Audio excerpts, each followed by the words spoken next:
Greatest all டைமரான John Cena வராருங்க.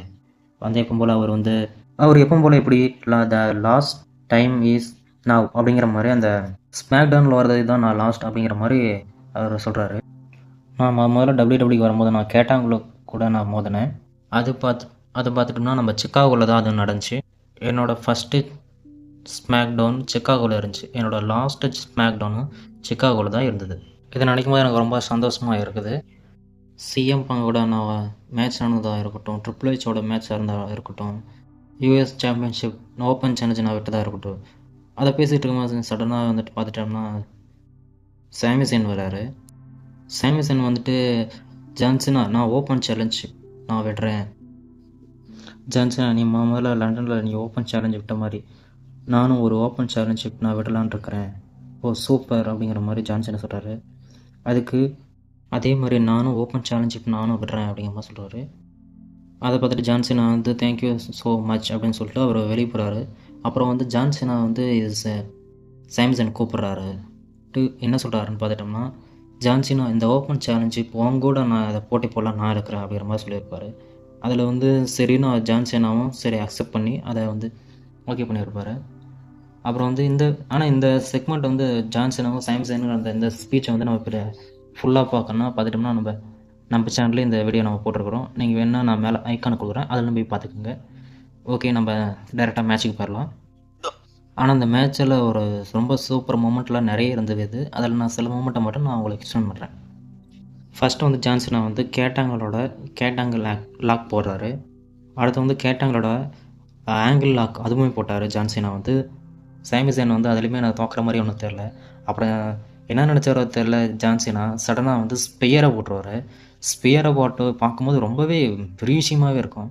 சரி மறுபடியும் பார்க்கலான்னு பார்த்தா மறுபடியும் வந்து சாமிசன் வந்து தோக்குற மாதிரியே தெரில. அப்பயும் வந்து இலக்கிய அடுத்து ஒவ்வொரு தடவையும் ஜான்சன் வந்து சாமிசனை தாக்கும் போதும் அடுத்த தடவை அவர் ஏஞ்சிக்கிட்டே தாங்க இருக்கார். ரொம்பவே பெரிய விஷயம் தான். ஏன்னா அவர் அட்டாக் பண்ணியுமே இவர் வந்து ஏந்திரிக்கிறது ரொம்ப ஒரு பெரிய விஷயந்தான். சரி வந்து அடுத்தது பார்த்துட்டோம்னா, ஜான்சனோட தன்னோட ஃபைனல் பார்த்துட்டோம்னா அந்த டாப் ரோப்பில் செகண்ட் ரோப்பில் இருந்து ஜான்சனை வந்து ஒரு ஃபினிஷரை போடுவார். ஃபினிஷரை போட்டோம் 2 பேருமே ரொம்ப டயர்டாக இருப்பாங்க அடுக்குது. ஸோ அப்படியே பார்த்துட்டோம்னா நம்ம கோடி ரோட்ஸும் வித் சோலோ சிகாவும் இவங்க 2 பேத்துக்கு மேட்ச் நடக்கும்போது அப்படி இதே மாதிரி தான் ஒரு டைம் விழுந்திருப்பாங்க. ஆனால் ஜான்சனை போட்டால் அதே மாதிரி போட்டிருக்க மாட்டாங்க. இதே மாதிரி திடீர்னு கீழே கிடக்கும். சரி வந்து அப்போ வந்து ரோமன் ரெயின்ஸ் வந்தார். ஆனால் இப்போ யார் வராருன்னு பார்த்தோன்னா பிராக் லெஸ்னர் அப்படின்னு வராருங்க. பிராக் லெஸ்னர் பீஸ்ட் வராரு. அந்த டைமில் பிராக் லெஸ்னர் பார்த்தோன்னா மக்கள்லாம் ரொம்பவே எக்ஸைட் ஆகிட்டாங்க. நானுமே ரொம்ப எக்ஸைட்டாகவே ஆகிட்டேன். சரி பார்த்தோம்னா பிராக் லெஸ்னர் நேராக வராருங்க. தொப்பி கீழே போட்டு உள்ளே இறங்கிக்குள்ளே வராரு. அதில் பார்த்துட்டோம்னா இவர் ரெஃப்ரி வந்து மேலே இருக்காருங்க. இவர் பிராக் லெஸ்னர் வந்து நேராக வந்து ரெஃப்ரி காலை பிடிச்சி இழுத்து கீழே தள்ளிடுறாருங்க. இவர் ரெஃப்ரி அப்படியே கீழே கிடக்காரு. அப்புறம் பிராக் லெஸ்னர் இங்கேருந்து பார்க்குறாரு. அந்த சைடு பார்த்துட்டோம்னா லெஃப்ட் சைடு பார்த்துட்டோம்னா ஜான்சனா, ரைட் சைடு பார்த்துட்டோம்னா சாமிசன். உள்ளே நேராக போனோன்னே சாமிசனுக்குங்க நேராக போகிறாரு. சாமிசனையும் தூக்குறாரு. தூக்கி சாமிசனுக்கு ஒரு எஃப்ஐ போட்டாருங்க. எஃப்ஐ போட்டோடனே சாமிசன் அப்படியே ரிங் விட்டு வெளியே போய் உருண்டுட்டு இப்படி போயிட்டாரு. அப்புறம் பார்த்துட்டோம்னா ஜான்சனா ஃபஸ்ட்டு ஒரு எஃப்ஐ போடுறாரு. போட்டோடனே ஜான்சன் அப்படியே இருக்கார். அப்புறம் பிராக் லெஸ்னர் என்ன நினச்சாரோ தெரியல, அன்எக்ஸ்பெக்டட் மறுபடியும் ஜான்சனை தூக்கி இன்னொரு எஃப்ஐ போட்டு முடிச்சுட்றாரு. ஜான்சன் அப்படியே கிடக்காரு.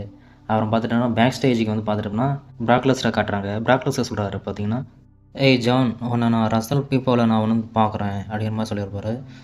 ஜான்சனா நீ போய் ரசல் ஃபீஃபாவில் நீ வந்து ஒரு மேட்சை பெக் பண்ணிக்கோ, உனக்கு எனக்கு ஒரு மேட்ச் இருக்குது அப்படிங்கிற மாதிரி சொல்லியிருப்பாரு. ஒரு வழியாக ஒரு மேட்ச் கன்ஃபார்ம் ஆயிடுச்சு. என்னென்னு பார்த்துட்டோன்னா பிராக் லெஸ்னர் வீஸ் ஜான்சனா அப்படிங்கிற மாதிரி ரசல் பூசாவில் வந்து ஒரு மேட்சிங் கன்ஃபார்ம் ஆயிடுச்சு. அதை வந்து அதோட போஸ்டருமே ரிலீஸ் பண்ணிட்டாங்க ஒரு வழியாக. அடுத்து பார்த்துட்டோம்னா மெயின் ஈவெண்ட்டில் வந்து செத் ஃப்ரீக்கன் ரோலன்ஸ் வந்து வராரு. அதில் பார்த்துட்டோம்னா மெயின் என்ட்ரன்ஸில் தான் அவர் வந்திருப்பார். இவர் ஸ்டேஜுக்கு வந்திருக்க மாட்டார். சிஎம் பங்கோட ஹோம் டவுனில் இந்த மேட்ச் ஆனது நடக்குது. சிஎம் பங்கை ஹோம் டவுனில் வச்சு நான் அசிங்கப்படுத்த போகிறேன் அப்படிங்கிற மாதிரி செத் ஃப்ரீக்கன் ரோலன்ஸ் சொல்கிறாரு. அதை பற்றி நான் நினைக்கும் போது எனக்கு ரொம்ப சந்தோஷமாக இருக்குது. அதில் பார்த்துட்டோம்னா பிக்லிஜி செத் ரோலன்ஸோட ஒய்ஃபான பிக்லிஜி அங்கே வராங்க. பிக்லிஜி வந்து சொல்கிறாங்க, சிஎம் பங்கை போன வாரம் இதே இடத்துல நான் அரைஞ்சேன். போன தடவை நான் சிஎம் பங்கை ஹோம் டவுன்லேயே வச்சு அசிங்கப்படுத்தினேன். இந்த தடவை வந்தானா ஹோம் டவுன்லேயே வச்சு திரும்ப நான் அசிங்கப்படுத்துவேன் அப்படிங்கிற மாதிரி பிக்லேஜி சொல்லியிருந்தாரு. அதை கேட்ட சிஎம் பாங்க் வந்து என்ன பண்ணிட்டாருன்னா, சிஎம் பாங்க் அந்த இடத்துக்கு வராங்க. சிஎம் பாங்க் வரத பார்த்து மக்கள்லாம் ரொம்ப அவரை வரவேற்றாங்க. நிறைய பேர் எக்ஸைட்டாகவும் இருந்தாங்க. இதுக்கப்புறம் என்ன நடக்க போகுது அப்படிங்கிறது மாதிரி. சடனாக வந்து சிஎம் பாங்க் வந்து பிக்லேஜியை பார்த்துட்டு நிற்கிறாரு. அதில் சிஎம் பாங்க் சொல்கிறாரு, நான் பசங்கக்கிட்ட தான் நான் ஆம்பளைங்கிட்ட தான் நான் பேச நான் விரும்புகிறேன். நான் போன தடவை பொண்ணுக்கிட்ட ஒரு பையன் பேசுகிறத எனக்கு விருப்பம் இல்லை. அதனால் நான் ஒரு பையன் கூட தான் நான் பேசுவேன் அப்படிங்கிற மாதிரி சொல்லியிருந்தாங்க. அதனால் நீ என்ன பண்ணுற, உன்னோட ஹஸ்பண்டை இங்கே என் முன்னாடி வர சொல்லு, ஃபேஸ் டு ஃபேஸ் என்னை பார்க்க சொல்லு அப்படிங்கிற மாதிரி சிஎம் பாங்க் சொல்கிறாரு. பிக்லேஜி சொல்கிறாங்க, ஏஜேலி தான் உன்னோட டேக் டீம் சாம்பியன், ஏஜேலி தான் உன்னை காப்பாற்ற வரப்போகிறாளா, இல்லை ஏஜேலி தான் உன்னோட டேக் டீம் பார்ட்னராக வரப்போகிறாளா? அதை கேட்ட சிஎம் பாங்க் சொல்கிறாரு, ஏஜேலி கூட வரலாம், அப்படி இல்லைன்னா ரியா ரிப்ளை கூட தான் வரலாம். ஏஜேலி வரந்தாலும் ஏஜி வர மாதிரியும் இருக்கும், வராத மாதிரியும் இருக்கும். எந்த தடவை பிக்லேஜில் உன்னை காப்பாற்ற வரமாட்டா. போன தடவையாவது பரவாயில்லங்க, ஒரு 10,000 இருந்தது. இந்த தடவை பலாரம் விட்றாங்க சிஎம் பாங்கு. எவ்வா, இதை பார்த்தா சிஎம் பாங்கு போடாங்கப்பா, இதுக்கு மேலே முடியாதுன்ட்டு ஸ்டேடியத்திலிருந்து கீழே இறங்கி வந்துட்டாருங்க. வந்துட்டு தலைவன் அப்படியே ஒரு ரவுண்ட் அடித்து அப்படியே முன்னாடி ஃப்ரெண்டுக்கு போய் நிற்கிறாரு. நின்றுட்டு பார்க்குறாரு என்ன பண்ணுறது அப்படிங்கிற. ஆனால் இதில் இன்னும் ஒன்றுன்னா, இதை பார்த்தா சித்ரவான்ஸ் ஆனந்தத்தில் சிரிக்கிறாருங்க. இதை பிக்லேஜை பார்த்துட்டு சொல்கிறாங்க, போ உன்னோட ஹோம் டவுனில் உன்னை அடிச்சிட்டேன், இதுக்கப்புறம் நான் அசிங்கப்படுத்தணுமா, ஆனால் நீ ஓடிடு அப்படிங்கிற சொல்லியிருந்தேன். இதை கேட்டால் சிஎம் நான் ராவிலே நான் ஒன்றும் வார்ன் பண்ணியிருந்தேன், நீ என்னை அடிச்சிடக்கூடாதுன்னு. நீ அடித்தது பெரிய தப்பு, இந்த தப்பை நீ அனுபவிப்ப, இது பெரிய தப்புன்னு உனக்கு புரிய வரும் அப்படிங்கும்போது சடனாக ஒரு தீம் மியூசிக் வருது. யாருன்னு பார்த்துட்டா பேக்கில் ஏஜேலி அப்படியே வந்து அங்கேயே ஒரு மூமெண்ட் வாக் போடுறாங்க. அப்படியே மூமெண்ட் வாக் போட்டுட்டு அப்படியே முன்னாடி வராங்க. ஏஜேலி வரதெல்லாம் ரொம்ப ஒரு 10 வருஷத்துக்கு அப்புறம் இப்போ தான் டபிள்யூடபிள்யூக்கு வராங்க. அதுவும் டபிள்யூடபிள்யூ ஸ்மாக் டவுனுக்கே வராங்க. சரி வந்துட்டு அங்கே ஒரு டான்ஸ் போட்டு அப்படியே நேராக வராங்க. நேராக வந்துட்டு இதை பார்த்தா சேம் பாங்க அப்படியே போய் அந்த ஸ்டேடியத்தில் அப்படி பின்னாடி ஜாலியாக அப்படியே சாஞ்சு நிற்கிறாருங்க. இன்னும் மட்டும் தலைவன் அடி வாங்கிட்டு இன்னும் மட்டும் ஸ்டேடியத்தில் அப்படியே ஜாலியாக அப்படியே ஸ்டைலாக நின்றுட்டு இருக்காரு. ஏஜேலி வந்தோன்னே என்ன பண்ணுறாங்கன்னா, நேராக வந்து சிஎம் பாங்க அப்படியே நேராக பார்க்கலாம் இல்லை, அப்படியே நேராக டபிள்யூடபிள்யூ ஒரு சுற்றிட்டு அப்படியே நேராக வந்து ஸ்டேடியத்துக்கு முன்னாடி நிற்கிறாங்க.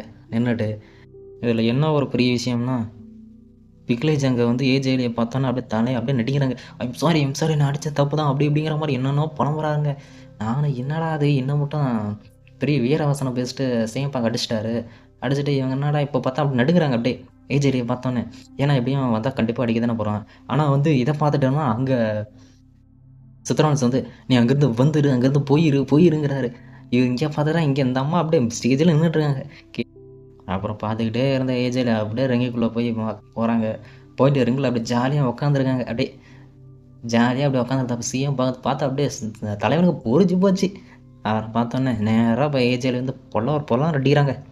அடித்து அப்படியே கீழே போட்டோன்னே அப்புறம் வந்து ஏஜேலி வந்து பிக்லேஜ் தூக்கி போட்டு அடிக்கிறாங்க. அடிச்சுட்டு அந்த அம்மா இப்போ கீழே விழுகுறாங்க.